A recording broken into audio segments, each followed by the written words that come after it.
네, 더불어민주당이 검수완박 법안 가운데 검찰청법 개정안을 모레 먼저 통과를 시키겠다는 계획입니다. 뾰족한 대응책이 없는 국민의힘은 민주당을 향해서 무리한 입법이 부메랑이 될 것이라고 경고하며 여론전에 열을 올리고 있습니다. 국회 연결해서 내용 들어보겠습니다. 김승환 기자.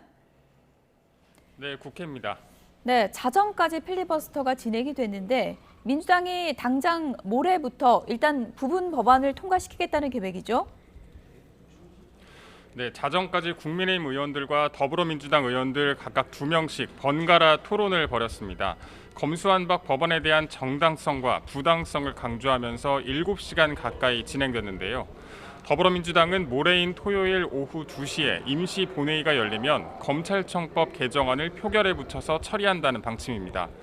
이어 형사소송법 개정안을 상정하면 이에 대한 필리버스터가 다시 시작될 것으로 보이지만 어제처럼 회기 쪼개기로 자정에 종료될 예정입니다.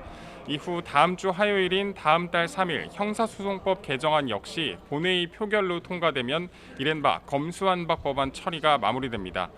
일단 문재인 대통령 임기 만료 전인 다음 달 9일 전 임시 국무회의에서 법안이 공포되도록 하는 게 목표인데 민주당은 청와대와 아직 구체적 조정을 하진 않았다고 밝혔습니다.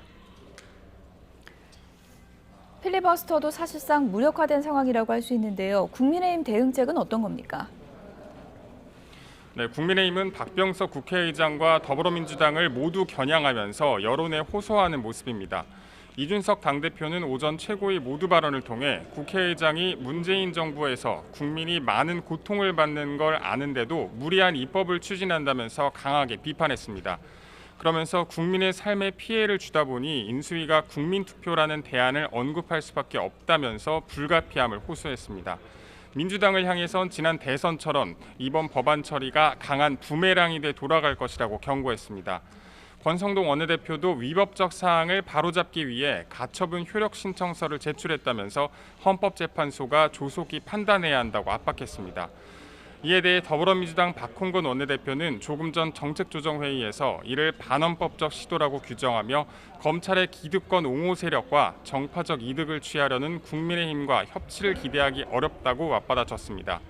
또 윤호중 비대위원장은 YTN 라디오와 인터뷰에서 법사위 법안 처리 과정에서 벌어진 몸싸움과 관련해 국민의힘 측을 당연히 고발하겠다고 말했습니다. 이와 함께 윤석열 당선인 측의 국민투표 주장은 검찰을 위해서라면 뭐든 하겠다는 선언적 발언이라면서 깎아내렸습니다. 지금까지 국회에서 YTN 김승환입니다.